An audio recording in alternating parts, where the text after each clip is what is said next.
अमेठी नहीं, वो रायबरेली से लड़ रहे हैं और आपकी पार्टी कह रही है वहां से भाग गए। इस पर आपका क्या नजरिया है कि माँ की सीट थी? देखिए, कोई भी सीट माँ या बाप की नहीं होती, देश की जनता तय करती है। गांधी परिवार ने आप लोगों को भी आदत डाल दी है, माँ की सीट थी, बाप की सीट थी, इसकी सीट थी, वो तो जनता तय करती है। कैसे माँ की सीट थी? दिल्ली से लेकर आए थे क्या? हाल ही में गए, आप हर जगह जाते हो, कहते हैं वो शरिया लागू कर देंगे देश में। जब वो घोषणा पत्र में पर्सनल लॉ लाते हैं, पर्सनल लॉ की बात रखते हैं, तब आप उनको कुछ नहीं पूछते। और जब हम ये मुद्दा उठाते हैं कि कांग्रेस पार्टी ने इस देश में फिर से पर्सनल लॉ लाने के लिए घोषणा पत्र में एक मुद्दा रखा, तो आपको लगता है कि हम कम्युनल कर रहे हैं। पंथ निरपेक्ष देश के अंदर धर्म के आधार पर कानून होना चाहिए, नहीं तो कम्युनल वो है। सुप्रीम कोर्ट से बेल मिली है 1 जून तक के लिए अरविंद केजरीवाल जी को। देखिए, आपकी चैनल सतत प्रचार कर रही है बेल मिली, वो झूठ है। सुप्रीम कोर्ट ने इनको बेल नहीं दी है, तो 1 तारीख तक का बेल दिया है, 2 तारीख को फिर से तिहाड़ में जाना है। इसमें इतना एक्साइटमेंट क्या है आज तक तो मुझे मालूम नहीं। आज तक तो कोई एक्साइटमेंट अरे बहुत दोस्तों, वेलकम है आप सभी लोगों का हमारे YouTube चैनल पे। दोस्तों, आज का वीडियो बहुत ही इंटरेस्टिंग होने वाला है, क्योंकि आज के वीडियो में हम सभी देखने वाले हैं न्यूज एंकर अंजना ओम कश्यप को, और दूसरी तरफ हम देखने वाले हैं हमारे देश के गृह मंत्री अमित शाह को। दोस्तों, आज अंजना ओम कश्यप अमित शाह से इंटरव्यू लेती हैं, और उस इंटरव्यू में काफी कड़े कड़े सवाल अमित शाह से पूछती हैं, जैसे 370 को लेके, आरक्षण को लेके और अरविंद केजरीवाल के मुद्दे पे उनसे काफी कठिन सवाल पूछती हैं। फिर अमित शाह उसके काफी अच्छे से जवाब दे देते हैं, और ऐसा जवाब देते हैं कि अंजना ओम कश्यप का बोलती बंद हो जाता है। तो एक बार आप सभी लोग इस वीडियो को शुरू से लेके आखिरी तक पूरा देखिएगा, तभी आप लोगों को पूरा वीडियो समझ में आएगा। तो वीडियो अगर आप लोगों को पसंद आएगी तो वीडियो को लाइक कर दीजिएगा और चैनल को सब्सक्राइब कर लीजिएगा ऐसी और भी वीडियो देखने के लिए। चलिए मेन डिबेट को शुरू करके देख लेते हैं। चलिए शुरू करते हैं। क्या ये चुनाव 2024 का ध्रुवीकरण के लिए जाना जाएगा, जहां विपक्ष आरक्षण पर आपको घेर रहा है?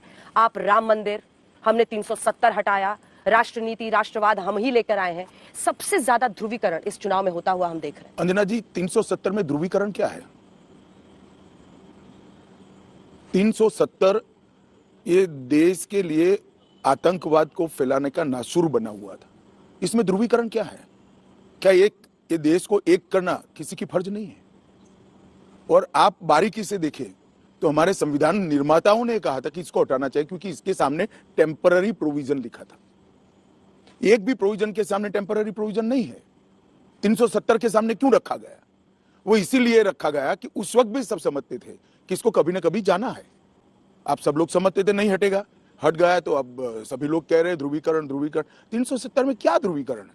राम मंदिर, वो भी आपके मैनिफेस्टो में हमेशा रहता था, आपने बनवा दिया, लेकिन क्या उसका फायदा हो रहा है? लोग मान रहे हैं कि जनवरी में हो गया, देखिए, फायदा नुकसान मीडिया ने खड़ा किया हुआ परसेप्शन है। राम जन्मभूमि हमारे लिए और देश और दुनिया के करोड़ों राम भक्तों के लिए विश्वास का सवाल है।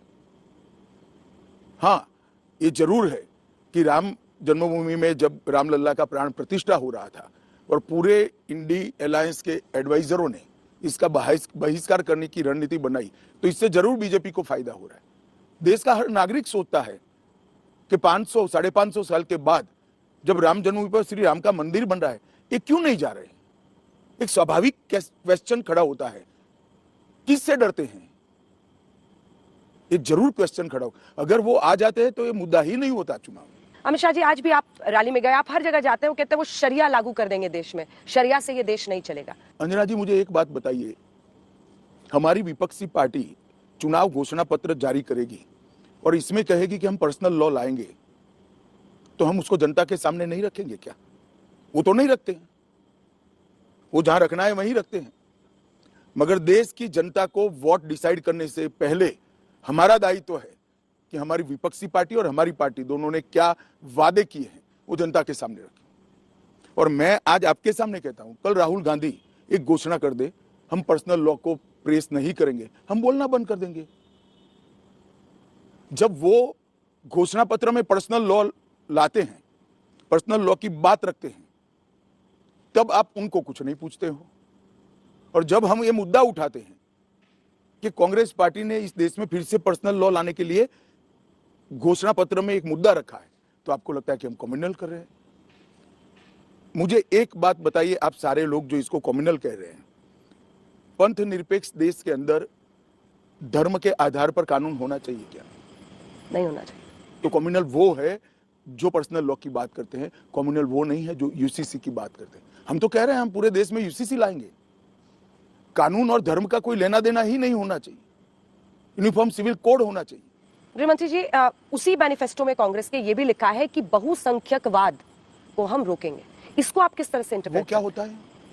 उनका मुझे कहना तो है मालूम ही नहीं है बहुसंख्यकवाद क्या होता वो है। कह आप जरा रहे एक्सप्लेन करिए। बीजेपी मेजॉरिटेरियनिज्म करती है, जो बहुसंख्यक है इस देश में, हिंदू है, तो उनका दबदबा नहीं चलेगा। ये इम्बैलेंस वो इसमें देखते हैं। क्या दबदबा बीजेपी ने करा? कोई एक उदाहरण तो बता दे हमने क्या दबदबा करा?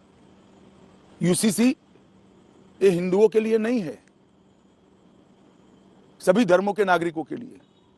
धारा 370 हिंदू मुस्लिम का भेद नहीं करती है, राज्य राज्य के बीच में भेद करती है। एक देश में दो ध्वज, राष्ट्रध्वज चल सकते हैं क्या? चल सकते हैं क्या? हमने सालों से जो अन्याय चल रहा था वो अन्याय का निरस्त करने का काम किया है। तो मैं राहुल गांधी जी को आपकी चैनल के माध्यम से पूछना चाहता हूं, क्या आप ट्रिपल तलाक वापस लाएंगे? देश की जनता के सामने स्पष्ट करिए। क्या आप मुस्लिम पर्सनल लॉ के पक्षधर है? देश की जनता के सामने स्पष्ट करिए। क्या आप सर्जिकल स्ट्राइक का समर्थन करते हैं या नहीं करते हैं? वो भी देश के सामने स्पष्ट करिए। आप राम मंदिर में दर्शन करने क्यों नहीं गए? इसकी स्पष्टता अगर कर सकते हैं तो आप करिए। और क्या आप धारा 370 हटाने का समर्थन करते हो या नहीं करते हो? मैं मानता हूं चुनाव के पहले श्री राहुल गांधी ने सारे सवालों पर बोलना चाहिए। देश की जनता जानना चाहती है। मुझे मालूम है वो नहीं बोलेंगे क्योंकि उनकी वोट बैंक हट होती है। अमेठी नहीं, वो रायबरेली से लड़ रहे हैं और आपकी पार्टी कह रही है वहां से भाग गए। इस पर आपका क्या नजरिया है? उनकी मां की सीट थी। देखिए, कोई भी सीट माँ या बाप की नहीं होती है, देश की जनता तय करती है। गांधी परिवार ने आप लोगों को भी आदत डाल दी है, माँ की सीट थी, बाप की सीट थी, इसकी सीट थी। वो तो जनता तय करती है जी। कैसे माँ की सीट थी? इटली से लेकर आए थे क्या? कोई सीट किसी की नहीं होती है, देश की जनता तय करती है कि यहां से कौन उनका जनप्रतिनिधि होगा। मगर सवाल इसलिए खड़े होते हैं, देश के चुनाव आयोग ने एक नियम बनाया है कि एक साथ आप दो जगह से चुनाव लड़ सकते हो। इसमें कोई आपत्ति नहीं, कोई भी लड़ सकता है। मगर वायनाड का चुनाव समाप्त होने देना, वायनाड का सर्वे देखना कि वहां हारने का भय है, और उसके बाद में रायबरेली का निर्णय करना। वायनाड की जनता को आपको वोट देते वक्त बताना चाहिए था कि आप रायबरेली से भी लड़ने वाले हो, तो वायनाड की जनता उचित निर्णय कर पाती। उस वक्त आप मौन हो जाते हो, वायनाड का वोटिंग होने देते हो और बाद में कहते हो नहीं अब तो हम रायबरेली से लड़ते हैं। मुझे लगता है कि ये ठीक नहीं है, उचित नहीं है। लोकतंत्र में ऐसा नहीं करना चाहिए, पारदर्शिता रखनी चाहिए। अब राजधानी दिल्ली पर आते हैं सर। विपक्ष बार बार यही कह रहे हैं, वो कहते हैं कि घी अगर सीधी उंगली से ना निकले तो टेढ़ी करनी पड़ती है।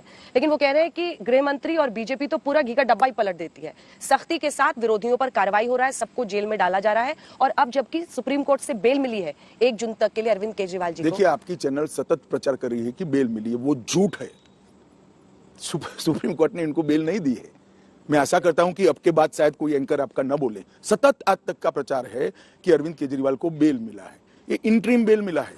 और उनकी प्ली क्या थी कि मेरी अरेस्ट ही गलत है, मुझे दोष मुक्त कर दीजिए, जो सुप्रीम कोर्ट ने नहीं माना। फिर प्ली मॉडिफाई की गई, क्या की कि हमें बेल दे दीजिए, वो भी नहीं माना। और फिर प्ली मॉडिफाई की कि चुनाव प्रचार के लिए हमें इंटरिम बेल दीजिए, जो सुप्रीम कोर्ट ने माना। तो 1 तारीख तक का बेल दिया है, 2 तारीख को फिर से तिहाड़ में जाना है। इसमें इतना एक्साइटमेंट क्या है आज तक को, मुझे मालूम नहीं है। नहीं, आज तक को कोई एक्साइटमेंट अरे नहीं है। बहुत ढेर सारा है, मैं भी तो देखता हूँ ना चैनल, हमारे समर्थक हमें भेजते हैं। अंतरिम जमानत के दौरान जब वो लोगों के बीच जाएंगे, आपको लगता है कि उनको एक सिंपैथी का वोट इससे मिलेगा? जब वो देखिए, जहां जहां वो जाएंगे 100 करोड़ का भ्रष्टाचार दिखाई पड़ेगा। सिंपैथी किस चीज की? एक व्यक्ति एक एनजीओ चलाकर हमेशा कहते थे हम कभी राजनीति में नहीं जाएंगे, जो राजनीति में आ गए।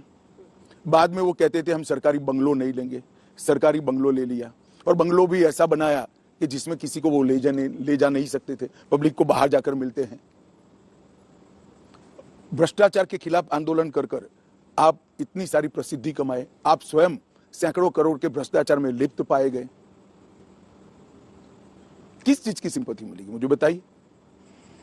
बाहर आते ही उन्होंने एक नई लाइन पकड़ी है, उसमें वो कह रहे हैं कि प्रधानमंत्री नरेंद्र मोदी 25 में रिटायर होंगे, और वो आपके बारे में कह रहे हैं उनको इतना खुश होने की जरूरत नहीं है। मैंने कल स्पष्ट कर दिया, फिर आज आपके सामने आपकी चैनल पर स्पष्ट कर देता हूं, 29 तक मोदी जी ही प्रधानमंत्री रहेंगे, और 29 के बाद भी मोदी जी ही हमारी पार्टी का नेतृत्व करेंगे। ये बड़ी अच्छी बात कही आप।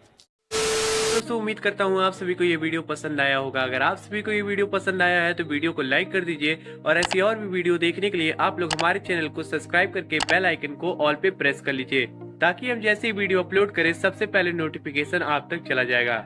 तो दोस्तों अब बात कर लेते हैं वीडियो के बारे में। तो आप सभी को इस वीडियो के बारे में जो भी कहना है, अगर आप लोग का इस वीडियो के बारे में कोई राय है तो आप लोग अपनी राय हमें कमेंट बॉक्स में जरूर बताइएगा। और इस वीडियो को आप सभी लोग ज्यादा से ज्यादा शेयर कर दीजिए, जिससे ज्यादा से ज्यादा लोगों तक ये वीडियो पहुंचे और ज्यादा से ज्यादा लोग इस वीडियो को देख सकेंगे। हम मिलते हैं जल्द ही नए वीडियो के साथ, तब तक के लिए आप लोग चैनल को सब्सक्राइब कर लीजिएगा, क्योंकि इस चैनल पे ऐसी डिबेट वीडियो आता रहता है। तो मिलते हैं नए वीडियो के साथ, तब तक के लिए आप सभी लोग अपने घर वालों का और अपना ध्यान रखिएगा।